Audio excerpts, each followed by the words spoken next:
Mesdames et messieurs, bonjour ou bonsoir et bienvenue donc à cette émission intitulée In Digital We Trust. Et effectivement, c'est la deuxième de 4 émissions consécutives consacrées donc à l'influence du numérique sur nous, mais à travers nos 4 casquettes. Vous savez, nous avons tous 4 casquettes, une casquette de citoyen, de consommateur, de patient, notamment par rapport aux hôpitaux et aux données numériques, mais aussi de collaborateurs, d'employés dans une entreprise. Et c'est le thème qui va être traité aujourd'hui dans cette émission. Et donc justement avec l'aide de NRB, qui est un groupe informatique actif dans les services informatiques aux entreprises, nous avons voulu interroger un certain nombre d'experts, de spécialistes et des personnalités aussi du monde politique pour savoir enfin quel était l'impact positif, souvent, je dirais, du digital sur nos vies, mais également aussi on parlera des zones d'ombre ou des points négatifs, fracture numérique, croissance ou accroissement des inégalités liées au numérique. Donc tous ces thèmes-là seront évoqués dans ces 4 émissions. Alors c'est d'autant plus important qu'on parle de cette thématique, je dirais, liée au digital, dans le sens où vous le savez, dans la plupart des plans de relance, qu'ils soient au niveau européen, le fameux plan de relance de 750 milliards d'euros, ou que ce soit le plan fédéral ou le plan régional, clairement, il y a 2 thématiques qui reviennent en force. C'est le verdissement de nos économies, de notre économie, de notre société, et bien entendu aussi sa digitalisation. Alors justement, en prenant comme titre In Digital We Trust, nous partons ou nous prenons le parti pris évidemment que le numérique est positif et qu'il influence positivement, je dirais, nos vies. Ça ne se discute plus, je crois que c'est une évidence pour tout le monde, mais évidemment à condition, comme je l'ai dit tout à l'heure, qu'il soit inclusif et que nous ne laissons personne au bord de la route. Et c'est la raison pour laquelle le mot de confiance sera sans doute abordé tout au long de cette émission aujourd'hui. Et donc aujourd'hui, pour parler de cette thématique donc liée à la confiance, aux collaborateurs, j'ai le plaisir d'avoir à ma droite le ministre de l'économie et du numérique, Bonjour. Monsieur Willy Boursu. Bonjour à vous aussi. Bon, vous avez d'autres casquettes, mais je les évoque pas puisque évidemment pour cette soirée ou pour cette émission, ce sont les 2 casquettes qui nous intéressent le plus, si je puis dire. Alors à ma gauche, Clarisse Ramakers, directrice de Agoria Wallonie. Bonjour. Je ne me trompe pas. Bonjour. Olivier Lallemand, à ma droite, le CEO de Afelio, qui est une filiale de NRB, donc le partenaire de cette émission. Bonjour. Enchanté. Et puis Pascal Mertens, directeur Wallonie de Mensura, qu'on ne Bonjour. présente plus. Bonjour. Voilà, c'est le cas de le dire. Et puis Bernard Hullard, le directeur commercial. Il a un titre en anglais, mais je préfère utiliser le terme français, directeur commercial de Partena. Alors, pour planter le décor et tout de suite entrer dans le vif du sujet, je vous propose de regarder un micro-trottoir. Est-ce que la digitalisation a eu un impact dans votre façon de travailler? Oui, Mais en vrai, pas tant que ça. Non, pas du tout. Il n'y a pas de révolution, mais c'est une évolution. Moi, ça me permet surtout d'aller beaucoup plus vite parce que toutes les tâches administratives ou redondantes, maintenant, on peut demander, entre guillemets, à des machines ou des logiciels de le faire. Je m'en suis toujours beaucoup remis au digital pour travailler. Les réseaux sociaux, je trouve que c'est vraiment un outil intéressant parce que bon, déjà, il est gratuit. Et deuxièmement, ça veut dire que les gens sont très touchés par ça. Ça veut dire qu'ils sont non-stop ou bien sur Facebook, Instagram. Ils suivent énormément et nous, ça nous permet chaque fois de faire un clin d'œil par rapport à une promotion ou au fait qu'on soit ouvert. Qu'est-ce qu'on fait de nouveau? Donc, en final, je crois que c'est un des plus intéressants, c'est les réseaux sociaux. moi j'ai eu très dur quand même. Les ordinateurs n'étaient pas spécialement toujours adaptés au travail. C'est une autre façon de faire. On est seul à la maison, on n'a pas les contacts et tout ça. Donc moi j'ai trouvé ça assez dur et je suis contente que je peux retourner au boulot. Ça n'a pas été évident parce que tout le monde n'était pas apte à utiliser les nouveaux outils, que ce soit l'iPad, les nouvelles plateformes de communication, parce qu'en fonction des âges, en fonction de l'expérience, tout le monde n'était pas pro dans cette utilisation. Donc on a mis un certain temps pour que tout le monde puisse les utiliser. Ces petits outils dont je vous parlais, Zoom, vous savez, ces outils pour communiquer à distance, vous en pensez quoi, vous? Ce sont de très belles technologies, mais encore une fois, tout dépend de l'usage qu'on en fait. Concrètement, c'est intéressant. C'est très intéressant. Ça facilite en fait la vie de tous les jours, on va dire. Mais le gros souci par rapport à ça, et ce qui fait un peu peur, c'est que évidemment, les gens vont sortir beaucoup moins de chez eux. J'aime bien avoir des réactions directes. J'aime voir les gens, j'aime les gens en général, et j'aime bien les voir et réagir par rapport au sujet directement. C'est un peu artificiel, c'est un peu statique, ces réunions Zoom. C'est bien parce qu'on on a quand même encore des contacts et tout ça. Maintenant, je trouvais ça difficile aussi, c'est par ordinateur. Alors quand il y a des couacs, c'était parfois difficile à gérer. Il y a un service informatique, mais eux aussi, c'était tout nouveau. Moi, ça aussi, j'ai trouvé ça dur. Avec l'apparition de tous les outils no-code, etc., je veux dire, on doit plus avoir développé ou codé de A à Z des programmes ou des, comme je disais, des sites web, etc. Il y a quand même beaucoup de choses qu'on peut faire par nous-mêmes plus facilement. C'est comme tous les outils qu'on a pu apprendre. Il faut les apprendre une fois, puis les utiliser. Donc, je pense que c'est pas... ça demande juste un peu de formation et de volonté. Alors, Clarisse Ramakers, quand on entend ces réactions à chaud, prises à vif, j'ai l'impression que c'est du pain béni pour vous, puisque vous, en tant que directrice de Aguaria Wallonie, vous avez un peu la solution, c'est Be the Change. Alors, ce qu'on a voulu faire, c'est objectiver quel était l'impact de la digitalisation sur le marché de l'emploi, puisqu'on entendait pendant toute une période que la digitalisation allait tuer l'emploi. Et on s'est dit, OK, ça c'est un sentiment. Maintenant, si on objective les choses, qu'est-ce que ça donne? Et en fait, la digitalisation va créer 70 000 emplois à l'horizon 2030. La grosse question, c'est est-ce que les personnes qui sont pour le moment à l'emploi ou chercheuses d'emploi ont le profil de ces fameux métiers qui vont être créés? Et là, on se rend compte qu'en fait, non. Et donc, on a, à côté de cette objectivation, mis en place tout un chemin de formation qu'on a fait avec le gouvernement wallon et avec le ministre Borsu, notamment avec un projet pilote qui s'appelle Upskills et qui vise à accompagner 2 entreprises qui ont décidé de se lancer dans la digitalisation pour améliorer leur compétitivité. Mais, grosse question pour le patron de PME qui est aussi employeur, est-ce que ça veut dire que je dois licencier mon personnel et engager du nouveau, ou est-ce que je peux garder ce qui va me coûter très cher, ou bien est-ce que je peux garder mon personnel et le former? Et donc, on est arrivé à la conclusion qu'en faisant un scan du personnel en place, en déterminant avec le chef d'entreprise où il veut s'inscrire en termes de digitalisation à un certain délai, eh bien, on peut mettre en place un trajet de formation des travailleurs, double gain. D'une part, l'employeur ne doit pas licencier ses travailleurs et peut les accompagner dans cette digitalisation. Et puis pour le personnel, c'est une reconnaissance, c'est de la formation, on l'upgrade et donc on lui permet de garder sa place dans la société, voire même de l'améliorer. Alors, quand on écoute Clarisse Ramakers, on entend à plusieurs reprises le mot formation, hein, donc c'est la clé de voûte par rapport à ces problématiques qui sont évoquées. Dans le plan de relance, ou plus globalement par rapport au gouvernement, c'est quelque chose qui est intégré dans vos plans, je dirais en monnaie sonnante et trébuchante? C'est vraiment un élément absolument capital, l'investissement dans la formation, dans les ressources humaines, dans les personnes. Cet investissement, il doit concerner toutes les étapes finalement de la formation et de la vie, que ce soit inclure le digital de façon beaucoup plus approfondie, beaucoup plus systématique dans la formation obligatoire, à tous les étages des jeunes, des étudiants. Mais c'est aussi des dispositifs spécifiques. En dehors, si je puis dire, des trajets normaux, hein, avec Bicode, Codeur Dojo et d'autres dispositifs encore pour familiariser, pour attirer plus de gens vers le codage, vers la programmation et d'autres aspects encore.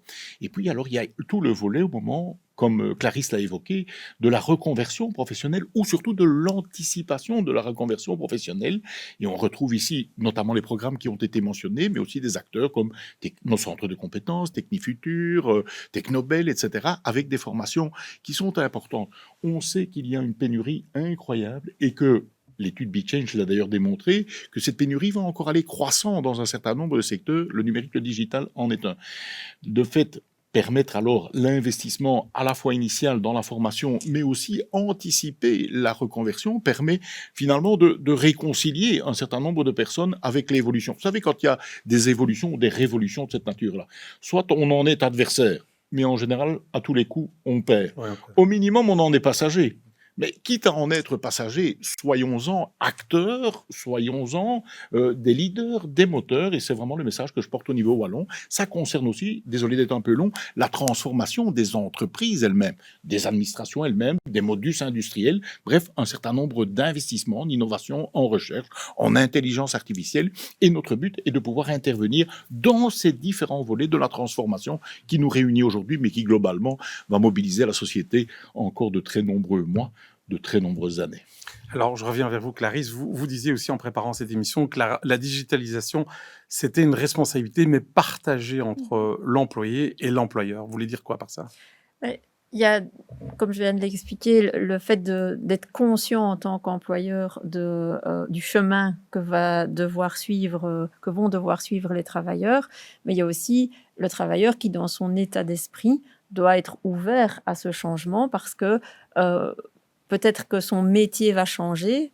On parle beaucoup maintenant de rôle plutôt que de fonction et le rôle va évoluer au sein de l'entreprise. Alors si l'employeur met à disposition les outils nécessaires, les formations nécessaires, bien, c'est aussi la responsabilité du travailleur d'accepter d'entrer dans ce mécanisme de changement. Mais comme tout changement qui peut exister dans l'entreprise, la digitalisation, c'est un mode de changement, mais on peut en avoir d'autres. On peut avoir une entreprise qui fait de l'exportation et qui du coup se retrouve avec des nouveaux clients, le travailleur, c'est un changement, ou bien décider de modifier le management de l'entreprise, c'est également un changement. Pour nous, la digitalisation, ce n'est qu'un mode de changement et on sait que c'est indispensable pour que nos entreprises gardent en compétitivité parce qu'on sait que le coût du travail reste très important chez nous. Alors, un autre mot très important, je regarde à ma droite deux employeurs aussi, potentiels. En tout cas, le changement, les gens détestent le changement. Hein. On est tous un peu néophobes d'une manière ou d'une autre. Et on remarque souvent, je vous regarde vous, dans le sens où c'est vrai que vous vous occupez de transformation digitale et souvent on se rend compte que le blocage, il n'est pas du tout technologique. Il est humain. Bien sûr, il est humain. Nous, on rencontre vraiment deux catégories de personnes. Les plus jeunes, je veux dire les 20 à 40 ans qui sont nés, on les surnomme d'ailleurs les digital natives, et donc ils sont nés avec le digital, ils ont une facilité avec ces outils. Et donc, ce qu'on remarque, c'est qu'on doit plutôt les accompagner dans l'utilisation de ces outils, essayer de mettre un cadre qui leur permet d'utiliser correctement les outils. On parle de séparation de vie professionnelle, vie privée. Ça, c'est la première catégorie. Deuxième catégorie, les seniors, dont je fais partie aujourd'hui, on va dire les plus de 40 ans, qui sont face en fait à une obsolescence technologique rapide et donc on doit remettre à niveau de manière régulière sur des outils digitaux ou tout simplement des technologies qu'on utilise au quotidien. Vous voulez réagir, monsieur? Oui, je suis un peu ce que disait Clarisse. C'est extrêmement important pour les travailleurs d'avoir des plateformes digitales parce que ça permet d'acquérir beaucoup de connaissances et beaucoup de compétences. Et en fait, c'est souvent le choix, et on le voit chez beaucoup de travailleurs, c'est le choix propre du travailleur. C'est un besoin qui est exprimé, on le voit dans nos enquêtes, pendant ce temps, les travailleurs, c'est de dire « je veux individualiser mon trajet de formation ». Je veux individualiser finalement ce que je suis. Auparavant, tous les travailleurs devaient être dans un mode assez classique. On était dans des classes de formation, de suivre un programme assez standardisé. Maintenant, chacun peut apprendre ce qu'il désire. Et ça implique effectivement un changement du management. Parce qu'évidemment, c'est le travailleur qui vient avec une demande de développement. Et le manager, lui, doit se comporter en disant « mais est-ce que sa demande correspond finalement à ce que l'entreprise recherche ?» Et donc, c'est une nouvelle gouvernance où le manager lui-même doit rentrer plus en dialogue en fait avec le travailleur, de manière à essayer de combiner et le besoin de l'employeur et le besoin du travailleur. Pascal Mertens. Oui, moi je voulais même peut-être aller encore un peu plus loin. Je pense que finalement aujourd'hui le monde du travail, puisqu'on est là pour parler travail-travailleur, le monde de travail est peut-être l'endroit idéal aujourd'hui pour justement réduire ces fameuses inégalités face au numérique.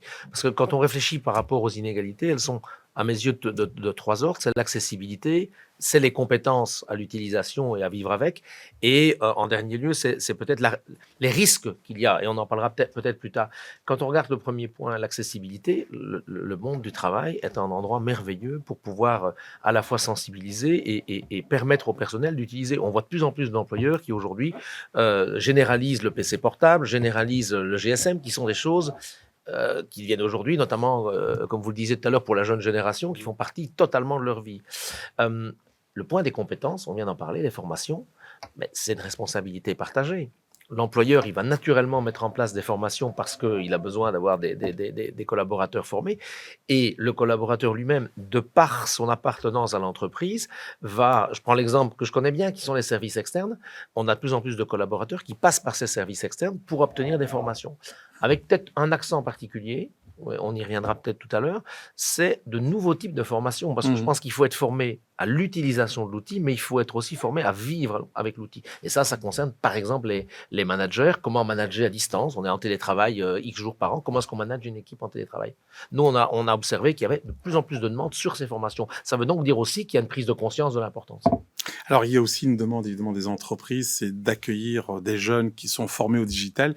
Et avec Clarisse, vous avez remarqué que l'enseignement n'intègre pas assez dans le cursus, en tout cas, le digital. Puis je poserai la question au ministre, même si ce n'est pas dans son portefeuille. Il y a ce problème-là, et il y a aussi le fait qu'au niveau technologie, ça avance tellement vite que même quand ils sortent de l'école, ils ne sont pas au niveau que le souhaiterait l'entreprise pour les accueillir. Et donc, chez Agoria, on réfléchit de plus en plus à une idée de faire, comme il existe un Erasmus où on peut aller apprendre une langue à l'étranger, pourquoi ne pas permettre un moment qui serait à la fois une période pendant laquelle l'étudiant est encore à l'école pour partie, est dans un centre de compétences où là on sait que l'enseignement des technologies est vraiment de pointe, et est dans l'entreprise également. Et donc ça permet aussi d'éviter que l'entreprise ne mette à disposition de l'étudiant qui n'est pas encore totalement formé des logiciels ou des infrastructures qui ont un coût très important. On sait que ces infrastructures existent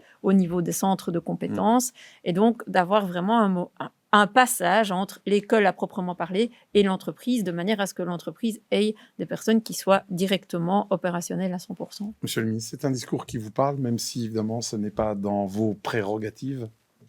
Un discours qui me parle et qui me parle très fort, parce que le premier point que je voudrais souligner, c'est le fait qu'on a besoin d'un certain nombre qui souhaitent s'engager. Donc, à un moment ou l'autre, qui est découvert dans l'entreprise, au contact avec l'entreprise, avec un certain nombre, ou via un certain nombre d'actions de sensibilisation, les possibilités qu'offrent ces métiers, ces carrières, ces engagements.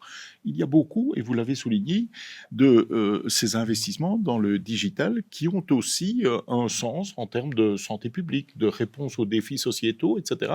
Non seulement on s'engage pour faire carrière, mais le métier que l'on va faire a un sens et est porteur de sens. On l'évoquait à l'entame de cette émission, c'est un élément de mobilisation très fort en ce qui concerne les choix de carrière des gens et des jeunes spécialement aujourd'hui.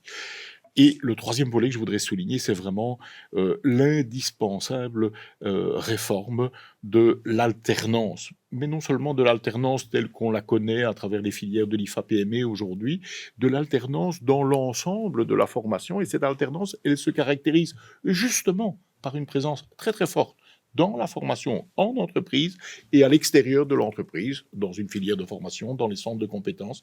J'ajoute un élément lié au stage. Je pense que les stages, le fait de pouvoir se confronter beaucoup plus largement, beaucoup plus fortement à la véritable réalité de l'entreprise, c'est effectivement, me semble-t-il, très très formateur. Alors vous êtes responsable d'une certaine manière aussi des pouvoirs publics et des administrations.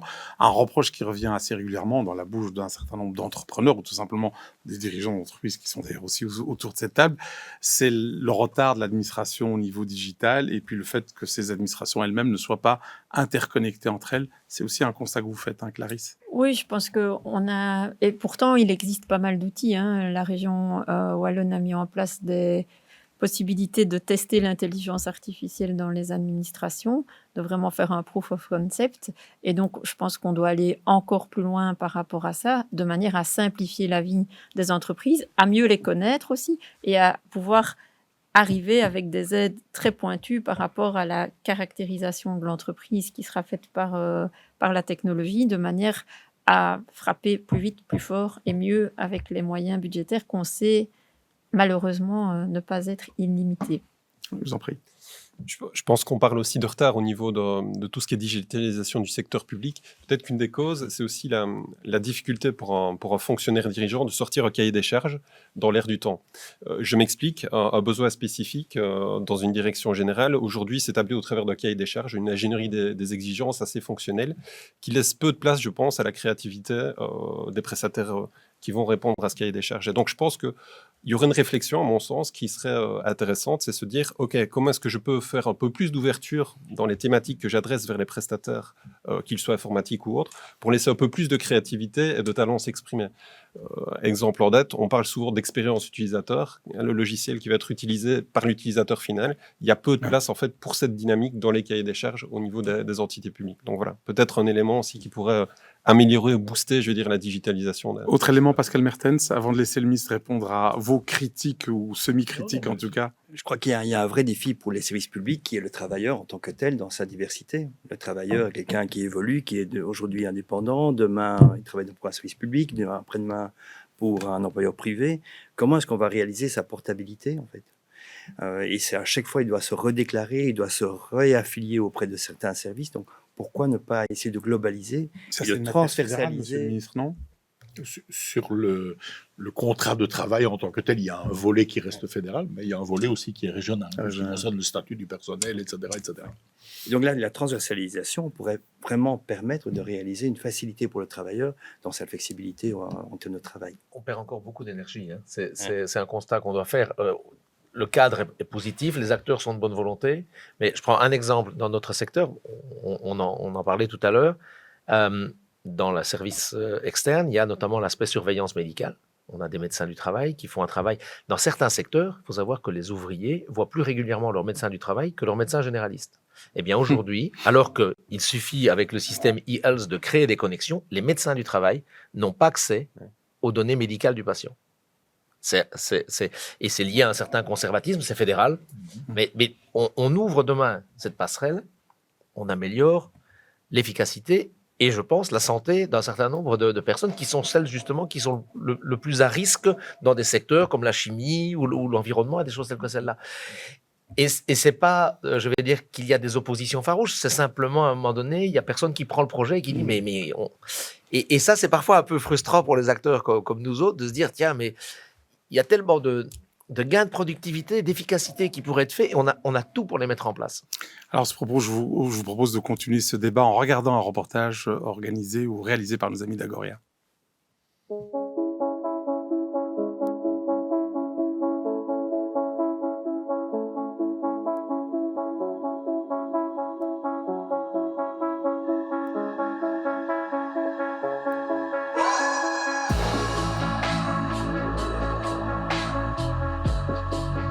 Confronté, ça c'est clair, à une pénurie quantitative. On n'a pas assez de gens qui veulent travailler.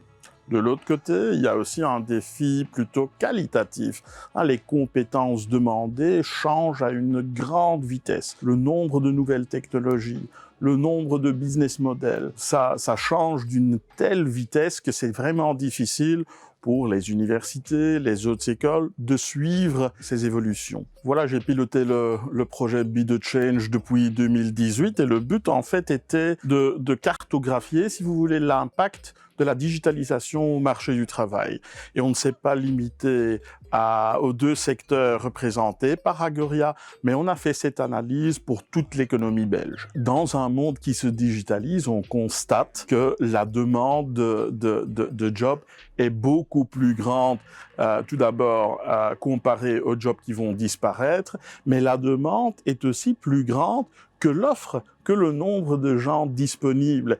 Et ça est à l'origine de ce qu'on appelle les pénuries sur le marché du travail. La mission clé de Be the Change est de garantir une prospérité maximale pour notre pays et à la fois la combiner avec du bien-être pour tout le monde. Donc c'est une combinaison de macro et micro, le niveau individuel. Alors, beaucoup de choses ont été dites dans ce reportage. Je retiens toujours cette fameuse guerre des talents. Et puis, il y a ceux qui sont dans l'entreprise et qui doivent évoluer à un rythme qui est celui de la technologie, qui va beaucoup plus vite que celui du changement humain. Qui veut répondre ou qui veut démarrer sur cette question ? Mansoura, allez-y. Oui, C'est comme tout changement, finalement, la digitalisation, vous avez les gens qui sont les premiers de classe, ou en tout cas les premiers de cordée plutôt que les premiers de classe, qui avant même que ça arrive dans l'entreprise connaissent déjà l'outil ou ont déjà été des précurseurs en la matière. Et puis vous avez la masse des gens qui sont tout à fait disposés à rentrer dans le processus, qu'il faut accompagner. Et puis vous avez à chaque fois quelques personnes qui restent un petit peu sur le côté. C'est bien sûr cette troisième catégorie qu'il faut essayer de réduire au maximum. Mais ce qu'on a pu constater ces derniers mois, je vais dire, avec l'évolution, c'est quand même la difficulté d'une minorité de personnes à vivre en dehors de l'entreprise, ce qui est une des conséquences sans doute du Covid, mais aussi une des conséquences positives de la digitalisation, c'est que les entreprises ont pu continuer à fonctionner alors que finalement l'économie aurait très bien pu être à l'arrêt. Et heureusement, il y a beaucoup de gens qui ont très bien géré cette période, qui sont très heureux parce qu'ils passent moins de temps dans les transports en commun, parce qu'ils sont plus régulièrement chez eux, enfin, plein de raisons. Et puis, vous avez une minorité de gens qui éprouvent de grandes difficultés. Tout simplement, c'est ce qu'on appelle aujourd'hui le team out, par analogie un petit peu avec le burn-out. Tout simplement parce que l'être humain est ainsi fait qu'il a besoin de connexion avec les autres. On dit souvent que pour bien fonctionner psychologiquement, il faut être connecté avec d'autres, il faut que ses compétences soient reconnues et qu'on ait une certaine autonomie. Quelque part, un des résultats du télétravail, ça a été de couper les relations que beaucoup de personnes avaient avec leurs collègues. Et je dis bien, à nouveau, beaucoup ont pu retrouver des alternatives, mais d'autres sont aujourd'hui dans une difficulté quasi existentielle à ne plus très bien savoir quel est leur lien avec leur travail et avec leurs collègues. Si vous avez vécu aussi cela chez Partena, Oui, j'imagine. c'est quelque chose qui existe effectivement. Certains travailleurs se déconnectent. Maintenant, le digital permet de se reconnecter d'une autre façon. Non pas uniquement par Teams ou par Zoom, mais on peut très bien imaginer qu'une équipe décide de se reconnecter dans un autre espace de travail, qui n'est pas le bureau classique, avec le PC et avec la chaise, mais qui est un endroit de rencontre. Et très souvent, on voit les équipes qui se décident de se dire, ben voilà, on va se revoir une journée, on va faire un workshop dans un endroit qui est spécifique, et c'est leur propre décision en fait. Et on constate qu'à ce moment-là, on recrée le lien social, la cohésion sociale, en dehors du monde du travail classique. Donc, le travail hybride permet, et la digitalisation, les deux permettent vraiment de reconcevoir différemment le travail et de rebooster les gens, je dirais, au sein du travail. Bien gérer, la digitalisation améliore le bien-être. Exact. Alors, Olivier Lallemand, vous devez être schizophrène, parce que d'un côté, avec votre fonction, vous expliquez aux autres ce qu'ils doivent faire, et puis victime consentante. vous devez le vivre. Voilà. Donc, on est face comment à vous vivez cette schizophrénie. Donc, face à la transformation digitale, c'est vrai qu'on est un peu la victime consentante, et donc la guerre des talents, on est vraiment en plat dedans. On demande beaucoup de talents pour réaliser nos dossiers. Et ce qu'on remarque aujourd'hui, c'est que les jeunes cherchent du sens au sein de la structure, cherchent une organisation, une mission, une vision, du talent, du mentoring. Et donc, il y avait déjà trop peu de talents sur le marché. Et aujourd'hui, on voit que malheureusement, il en faudrait encore beaucoup plus. Par contre, je me retrouve complètement dans ce que vous mentionnez sur des difficultés liées à ce confinement ou à ces périodes d'isolement. Je pense que le Covid a accéléré les choses. Les outils étaient en place. Donc, on est parti en plat dedans. On a même été tous surpris de pouvoir s'en sortir aussi rapidement. Et puis on a pris conscience au fur et à mesure, en fait, qu'il y avait quand même des difficultés associées à cette hyper-digitalisation. On parlait tout à l'heure de la reconnexion. Je pense qu'il faut qu'on arrive aussi à se reconnecter à l'autre pour travailler en équipe, pour à un moment donné pouvoir échanger. Et puis je reviens au surinvestissement, des difficultés aussi dans le chef, je pense, de nouveau des plus jeunes, à un moment donné de retrouver, en fait, des conditions de travail qui sont adéquates. Je m'explique. Certains jeunes sont partis dans une dynamique de travailler 10, 12, 13, 14 heures chez eux en permanence sans couper vie professionnelle et vie privée. Et donc, on remarque aujourd'hui des burn-out. Je ne sais pas si on peut les appeler des burn-out. En tout cas, des difficultés, des e-burn-out, surtout chez les jeunes. Et ça devient un vrai sujet de risque pour moi de l'utilisation de ces outils digitaux. Donc, j'assiste, les outils digitaux sont là. Mais un cadre me paraît un moment très important. On doit fixer un cadre avec le management, avec la société, avec les acteurs, de manière à un moment donné à mettre des conditions de travail qui permettent d'équilibrer le privé et le professionnel. On y revient. Et là, je regarde le ministre. J'ai eu la chance d'interviewer quelques fois avec mon autre casquette, directeur du Trends, un économiste que vous connaissez tous, Alain Minc. Il m'a toujours expliqué, j'ai retenu ça, que finalement, le métier d'un ministre est beaucoup plus compliqué que celui de chef d'entreprise, parce que le chef d'entreprise, il gère un pied de bilan, tandis qu'un ministre gère un corps social. Non, mais ce que je veux dire par là, c'est par rapport aux difficultés que vous avez. On peut. Non, mais lui, comment vous faites? Parce qu'il y a un traitement social. Ces gens-là, vous ne pouvez pas accepter qu'ils restent sur le carreau, parce que sinon vous allez avoir une révolution dans ce pays. S'il y a trop de gens qui sont éjectés, je dirais, du digital. Tout d'abord, le métier d'entrepreneur est un métier aussi de grandes difficultés et aussi avec beaucoup d'enjeux. En ce qui concerne la crise Covid, on a vécu, indépendamment vraiment du drame sanitaire et en termes de santé publique, on a vécu un bouleversement, un choc à la fois socio-économique, sectoriel, des relations de travail, des habitudes, et vraiment d'une amplitude absolument incroyable. Chacun de ces sujets mérite vraiment des développements approfondis. Vous avez évoqué la gestion des ressources humaines, la relation au travail, la déconnexion de ce monde très connecté. Ajoutons que en même temps, dans le commerce, on a vu une mutation et une accélération de la mutation entre l'alliance, si je peux dire, entre le commerce physique de proximité et une dimension e-commerce qui vient s'adjoindre, qui vient compléter et parfois suppléer aux difficultés. Notons aussi que, en ce qui concerne le digital, considérons-le, en ce qui concerne une de nos grandes difficultés, c'est le fait de se réapproprier notamment les chaînes d'approvisionnement, des chaînes de production, des chaînes de valeur chez nous.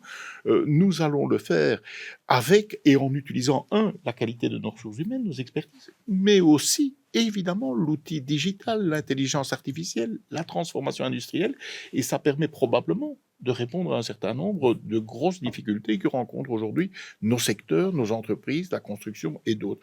Donc en même temps, et je réponds cela à votre question, d'immenses difficultés à gérer, et certaines des difficultés avec un caractère malheureusement dramatique, et en même temps des évolutions que l'on connaît en 2 ans qui ont été accélérées d'une façon absolument incroyable. Voilà un condensé de ce à quoi les uns et les autres, entrepreneurs, analystes, professeurs d'université ou ministres sont confrontés. Alors, Olivier Lallemand m'a challengé tout à l'heure en me disant qu'on n'aurait peut-être pas dû intituler cette émission « In Digital We Trust », mais plutôt, je cite son expression, « Creating Trust in a Digital World », donc la confiance. C'est vrai que c'est un mot qu'on n'a pas beaucoup utilisé encore durant cette émission. C'est la clé de voûte pour réussir la transformation digitale. Je regarde Clarisse, c'est une chose qui revient souvent auprès de vos affiliés? Oui, et je pense qu'on est aussi avec des outils à mettre en place. Je ne vais pas faire un cours théorique, mais je pense que la cybersécurité en fait vraiment partie pour le moment, parce que tant qu'on n'a pas sécurisé le modèle, c'est très compliqué de lui faire confiance. Donc il y a d'une part la confiance en la technologie, et puis il y a la confiance entre les gens. On a parlé travailleurs, managers. S'il n'y a pas de confiance entre le manager et son équipe et qu'on est en phase de digitalisation, qu'on est en phase de télétravail et qu'on voit qu'on a des équipes qui fonctionnent de plus en plus à géométrie variable, c'est très, très rare d'avoir toute son équipe sur place au même moment sans l'avoir vraiment décidé à l'avance, eh bien, je pense que le système ne fonctionnera pas. Et donc, c'est vraiment... Il y a une couche transversale de confiance en la technologie, et de sécurité de la technologie. Et puis après, il y a le comportement humain qui se greffe dessus et comment est-ce qu'on fait pour instaurer de la confiance en continu. Confiance dans la vigilance, Pascal Mertens. Ouais, j'irai encore un peu plus loin, je dirais de l'adhésion. C'est encore plus fort pour moi que la confiance. Vous pouvez faire confiance et observer un petit peu. Adhésion, ça vous donne un rôle actif. Et le travailleur, aujourd'hui, il doit avoir ce rôle actif. Confiance, c'est un peu passif, c'est vrai. Confiance, oui, je vous fais confiance. Adhésion, je vous fais confiance et je vous suis, voire je vous précède et je prends l'initiative. Et ça, je pense que, à nouveau, le monde de l'entreprise est parfait pour ça. Parce que vous avez d'une part une certaine forme d'émulation, vous avez effectivement la responsabilité de l'employeur qui de plus en plus souvent va mettre à disposition, va créer un état d'esprit. Et donc, on doit vraiment faire en sorte que non seulement les gens sont convaincus que ça peut apporter quelque chose, mais qu'ils vont l'appliquer eux-mêmes. Et donc, je pense qu'on doit encore avoir un terme plus fort. Bernard ? Oui, j'aime bien la mise à disposition, effectivement. Je crois que c'est essentiel. Toutes les informations qui sont à disposition au sein de l'entreprise, que ce soit la connaissance, que ce soit les compétences, que ce soit les évaluations, tout ce qui existe, doivent être poussés vers le travailleur. C'est à lui d'utiliser ce matériel. Et je crois que le défi pour l'entreprise, c'est de penser non pas top-down, mais de penser bottom-up, de remonter à partir du travailleur comment on va concevoir le futur de la carrière du travailleur en tant que tel. Ça, je crois que c'est vraiment la clé, et l'adhésion est un beau mot pour ça, effectivement. Olivier, très rapidement. Oui, on parle souvent de l'adhésion entre employeur et employé, mais j'aimerais bien aussi rajouter la composante client. Je pense que si le client ne fait pas confiance aussi au modèle qu'on met en place entre l'employeur et l'employé pour délivrer les services, l'alchimie ne fonctionne pas. Donc ça, c'est pas un élément à sous-estimer. Et alors moi, je rajoute, à travers un reportage, encore un autre élément, l'environnement. On regarde le reportage.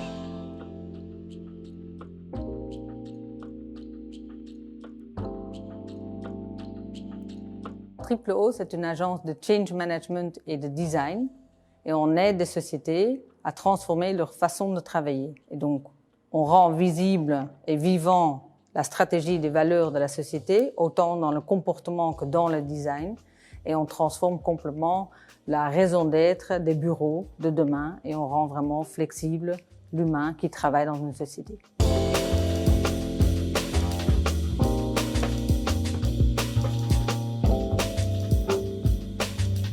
Le New Way of Working, pour nous, ça veut dire travailler indépendamment du temps et du lieu. Le monde digital nous a permis d'être complètement flexible et on peut donc travailler où on veut, quand on veut et avec qui on veut. Avant, on était obligé de venir au bureau pour pouvoir travailler parce que les choses étaient liées à un poste de travail. Le téléphone était fixe ou l'ordinateur était fixe. Aujourd'hui, tout est devenu mobile et en plus, in the cloud. Donc, on a vraiment accès à tous les dossiers et aux applications avec les outils qu'on a qui sont mobiles. Le bureau de demain ne va plus du tout être un bureau proprement dit de production, mais va être beaucoup plus un lieu de rencontre, de co-création. Donc, vraiment, le monde digital nous permet d'avoir beaucoup plus d'inclusion et de diversité.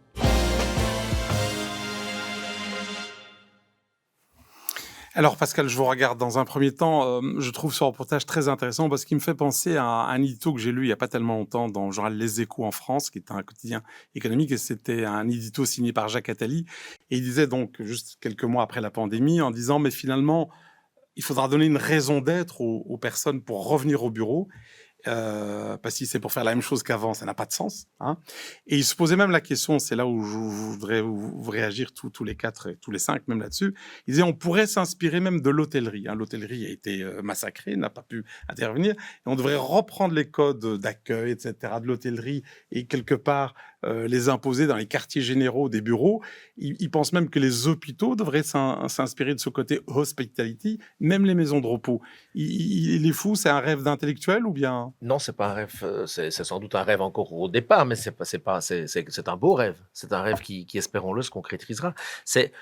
On revient à la notion de bien-être, finalement, qui est devenue, nous on l'observe il y a quelques années, dans notre secteur, le correspondant de nos équipes, c'était le conseiller en prévention, parce que c'était une fonction obligatoire. Depuis quelques années, on a vu que c'était les directeurs des ressources humaines, et maintenant, c'est de plus en plus les directions générales. Ce qui est un message absolument positif. Ça veut dire que l'employeur, aujourd'hui, qu'on le critique sur certains aspects, mais sur celui-là, en tout cas, on ne peut vraiment pas le faire. L'employeur, dans sa grande majorité, a comme préoccupation le bien-être de son personnel. Personnel qu'il voit moins qu'avant, avec lequel il a des contacts. Donc ça veut dire qu'il a déjà une tendance naturelle aujourd'hui, quand il voit ses employés qui reviennent, à les considérer autrement, à se dire tiens, finalement, pour qu'ils reviennent, je vais créer un cadre plus agréable. Et il constate que c'est quelque chose qui est positif sur la motivation et la productivité des gens. Ça, c'est quand même quelque chose qui a déjà été prouvé par de nombreuses études. Travailler dans un cadre agréable, ça améliore votre productivité et votre motivation. Et donc, on observe aujourd'hui des initiatives. Vous avez parlé tantôt, effectivement, de rassembler les gens à travers des journées à l'extérieur. On voit aussi des initiatives qui se passent dans les quartiers généraux. Alors, c'est encore un rêve, ce qu'a dit Attali, parce qu'on n'est qu'au début de cette phase, mais je pense que l'entreprise va, avec sans doute des tailles de bâtiments plus petits, mais c'est une autre problématique, va devenir vraiment un nouveau cœur de vie. Et, parce qu'on n'en a pas encore parlé, ça veut donc dire que les managers dans ces entreprises vont avoir un rôle peut-être encore plus important qu'avant, mais totalement différent, qui sera plus du tout basé sur de l'accompagnement d'experts, mais effectivement peut-être sur de l'accueil d'un certain nombre de collègues qui viennent prester avec un intérêt commun. Alors, on va revenir sur ce rôle des managers qui a peut-être déjà évolué. Je voudrais regarder le ministre et lui poser la question. Vous êtes tous les jours en contact avec des chefs d'entreprise. Il suffit de vous regarder ou de vous suivre plutôt sur LinkedIn. Est-ce que vous avez ce ressenti? Vous le ressentez? Vous le voyez? C'est ce qu'on vous dit régulièrement? Donc, très certainement, il y a une évolution dans la façon de gérer les ressources humaines qui est vraiment partiellement inventée, certainement organisée, et qui, d'une part, renvoie également à notamment des notions de limite, de partage, d'équilibre entre l'engagement professionnel, quelle que soit la nature des fonctions occupées par les personnes concernées, et la vie personnelle, la vie privée, la vie familiale des gens. Une bonne partie des travailleurs et travailleuses, et c'est légitime, sont aussi soucieux à la fois dans ce contexte où on est hyper connecté et sollicitable et très rapidement, je vais dire, dans l'environnement professionnel, sont soucieux aussi de pouvoir avoir un équilibre qui est renouvelé en ce qui concerne les différents aspects de leur vie. Vous l'avez évoqué, je fais une parenthèse à cet égard, on a, ayant l'aménagement du territoire aussi dans mes préoccupations et dans mes compétences, on a aussi des modèles en ce qui concerne l'offre de bureaux, l'offre de bâti, l'organisation à l'intérieur de ces mètres carrés qui vont aussi spectaculairement évoluer. Regardez notamment les annonces de la Commission européenne concernant les parts d'heures de travail qui seront encore effectivement prestées à Bruxelles ou ailleurs que dans les bureaux de la Commission. Il en va de même en ce qui concerne un certain nombre d'entreprises, d'administrations, en ce compris les administrations wallonnes. Et petit clin d'œil, peut-être, on a aussi une analyse syndicale qui doit probablement évoluer à cet égard, puisque ça et là, j'observe une forme de conservatisme syndical par rapport au télétravail, par rapport à cet équilibre entre part du travail exercé au départ, pouvoir sans doute, soit de la maison, soit d'espace de coworking, et part exercée dans l'entreprise notamment. Mais ouvrons le débat avec eux, puisque ici aussi, à mon avis, il faut évoluer. Alors, on parlait des managers tout à l'heure, là je vous laisse réagir en fonction. Quel va être ce rôle, sachant par exemple que dans les entreprises, on y a fait allusion tout au long de cette émission, on a plusieurs générations qui cohabitent avec des maîtrises différentes des outils technologiques. Comment on fait vivre ensemble, je dirais, cette salade niçoise, si je peux me permettre? Moi, je pense qu'il faut favoriser l'échange. Donc, le rôle du manager aujourd'hui, c'est avoir le rôle à la fois de coach, de leader, de manager, mais surtout, il faut favoriser l'échange et il faut s'assurer d'emmener tout le monde dans la même direction. C'est-à-dire que c'est vrai que les plus jeunes ont plus de facilité peut-être pour l'utilisation des outils digitaux et donc peuvent en faire profiter les aînés. Mais à contrario, les aînés ont beaucoup d'expérience et d'expertise dans la relation client, dans la façon d'amener un projet, de gérer un projet. Et donc, cette transmissibilité, ça se fait plus simplement en présentiel. Je pense qu'il faut qu'on retrouve à un moment donné des liens de reconnexion entre les personnes pour échanger l'expérience. Clarisse? Oui, mais je pense que c'est ce qu'on disait tout à l'heure. On est en train de vivre une grosse période de transformation, de changement. Et donc, tout ce qu'on a déjà mis en place quand on accompagne une entreprise au changement, on doit le mettre en place par rapport à la digitalisation. C'est-à-dire qu'on sait qu'on va avoir des gens qui vont tirer le bateau et qui vont être à fond dedans. Et puis, on va avoir le ventre mou qu'il va falloir convaincre. Et comme vous dites, ne pas oublier le client qui doit rester au centre de la relation aussi et qui peut aussi à un moment donné se perdre dans ces nouvelles manières de communiquer. Alors, Pascal, allez-y. Non, simplement, je pense que le manager de demain, il va être plus humain et moins business. Ah bon, on va le savoir parce que je vous propose de regarder un petit reportage signé Mensura, si je puis dire.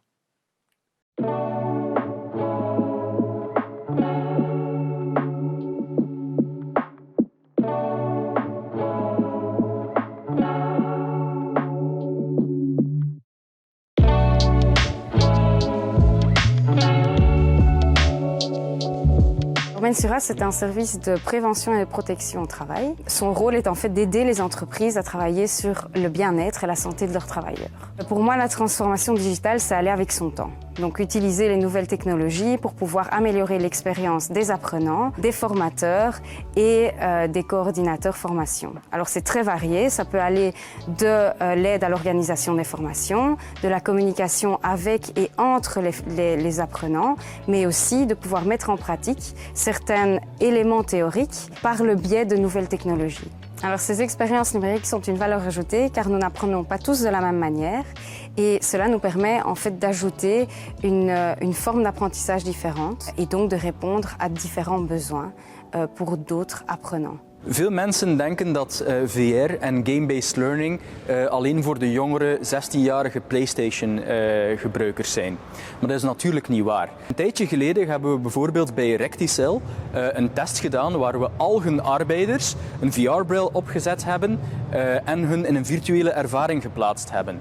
En die resultaten waren echt fantastisch. Dan zie je medewerkers van boven de 60 jaar, wow, ik sta hier echt in mijn fabriek, effectief alles te gaan beleven en effectief alles veilig te gaan simuleren. Dus eigenlijk is game-based learning zeer geschikt voor allerlei situaties die je kunt gaan simuleren. En via simulaties leren mensen op laagdrempelige manieren interactief veel meer dan traditionele methodes. Alors, aussi très instructif, bon, ce qu'on retient d'ailleurs tout au long de cette émission, c'est que le digital, clairement, tout le monde est convaincu, c'est positif, mais il faudra certainement réinventer les relations travail. Est-ce qu'on pourrait dire que le DRH, finalement, contrairement à ce qu'on pense, va être encore plus important que le directeur IT ? Ne vous pressez pas pour répondre tous. Il sera presque lié parce que le digital est un outil qu'il va utiliser. Ça va être dans sa nature même de la fonction. Le DRH ne sera pas quelqu'un qui va établir des banques de données de compétences comme auparavant. Oui, mais il faudra convaincre l'humain, le faire adhérer comme il doit le faire vivre. Parce que s'il veut avoir les personnes au sein de sa société, c'est le travailleur qui choisit les sociétés. C'est plus les sociétés qui choisissent les travailleurs. Donc on est vraiment dans cette démarche-là. Donc lui, il a besoin du digital pour attirer effectivement les nouvelles personnes à bord, pour individualiser autant que possible le travailleur. Donc il y a un besoin. Le DRH va inclure le digital dans chacune de ses politiques. Alors, j'irai peut-être encore plus loin. Au-delà même du DRH, ça doit être le CEO, puisque quand je discute avec vous, vous dites très clairement qu'il va falloir revoir l'organisation, non seulement des relations de travail, mais aussi de l'entreprise. Et vous allez encore plus loin. Hein. Vous dites, Olivier, qu'il faut peut-être même revoir la mission, la raison d'être de l'entreprise. En tout cas, que celle-ci ne passe pas sous, je dirais, la transformation digitale. Oui, bien sûr. Je disais tout à l'heure, les talents aujourd'hui recherchent le sens. Le sens, le bien-être, le sens, ça s'applique, ou en tout cas, ça se traduit au travers d'une vision d'entreprise. J'aimerais rebondir sur aussi la direction des ressources humaines. On remarque une tendance sur le marché très forte, c'est que les directeurs de ressources humaines, maintenant, accompagnent en fait leur changement au travers de coachs méthodologiques, organisationnels. Et donc, ça démontre quand même cet impact qu'a la méthodologie organisationnelle entre les personnes sur la productivité d'une entreprise. Donc, la réponse, à mon sens, est oui. Je pense qu'aujourd'hui, les DRH sont probablement les bons acteurs pour assurer cette transformation. Pascal ? Oui, non, je partage tout à fait le sentiment. Mais j'associe au DRH le directeur général. Je pense qu'une entreprise aujourd'hui qui se veut malgré tout attractive et moderne par les enjeux auxquels elle est confrontée, bien sûr, on doit être très orienté business, on doit avoir des bons produits, on doit pouvoir toute une série de choses. Mais on doit avant tout veiller à ce que le personnel soit motivé, soit dans un esprit de bien-être, vienne travailler vraiment ou travaille de chez lui, mais en voyant tout de suite ce que ça lui apporte. Et ça, on ne m'enlèvera pas de l'idée que le directeur général est le premier responsable. Bien sûr, sur le terrain, au jour le jour, c'est son DRH, mais on peut être assuré aussi pour ça. Quand on observe, et Amit, vous en fréquentez suffisamment des directeurs généraux, aujourd'hui, la grande majorité a franchi le cap et a intégré cette préoccupation dans son quotidien et fait passer le message. Je pense que les expertises, et le ministre ne nous contredira pas, les expertises en Wallonie ou en Belgique, on les a. Les expertises techniques, technologiques, on les a. On n'a pas... Enfin, si, on doit en former plus, on doit avoir davantage. Les expertises humaines, elles doivent être remises en question en permanence. Et donc là, la responsabilité, elle doit venir d'en haut. Le message doit être très clair. Alors, malheureusement, on arrive au terme de cette émission. J'ai appris souvent à mes dépens que quand on veut épuiser un sujet, on épuise plutôt les auditeurs ou les téléspectateurs. Donc, je m'en voudrais, je ne voudrais certainement pas le faire. Quand même, le dernier mot de la fin, monsieur le ministre, après avoir écouté les différents intervenants autour de cette table, vous restez confiant par rapport à la Wallonie, par rapport à cette capacité de nous transformer, nos entreprises de se transformer ? Je dirais deux choses. D'une part, ce qui vaut pour les entreprises vaut aussi pour les institutions publiques, parapubliques ou pour les administrations dans un contexte différent. Donc, c'est un vrai défi pour nous également. Deux, effectivement, les talents, l'engagement des aventures extrêmement positives entrepreneuriales sont là pour démontrer à quel point à quel point nous avons un certain nombre d'ingrédients pour réussir cette transformation, cette transition. 3, ce ne sera néanmoins pas au prix de certaines décisions radicales, d'efforts, de soutien à la formation, de changement. Il y a effectivement une conscience à avoir de l'ensemble des efforts qu'il faut encore accomplir. Et 3, je voudrais peut-être terminer avec vraiment cette préoccupation humaine que vous avez les uns et les autres évoquée. Je pense que cette intelligence relationnelle, cette intelligence du positivisme humain doit aussi nous motiver. Ça vaut pour l'entreprise, ça vaut pour le politique, ça vaut pour d'autres interlocuteurs. Et si on sait combiner ces changements et ces investissements à de l'intelligence positive, de l'intelligence relationnelle, à mon avis, on est sur la bonne voie. Et juste pour l'anecdote, peut-être j'ai en tête cette image des toutes premières voitures où, craignant le danger, il y avait une personne qui marchait devant la voiture avec un drapeau pour annoncer le danger que représentait la voiture. Quand on voit le chemin parcouru depuis lors, pas seulement par les voitures, mais globalement par les technologies, je pense qu'on peut effectivement adhérer à ce We Trust in Digital, We Trust in the Future. Eh bien, je vous propose de terminer sur cette note à la fois humoristique et surtout très positive. Je vous remercie tous les 5, à la fois pour votre temps et puis pour votre partage d'expérience et d'expertise surtout. Merci et à très bientôt.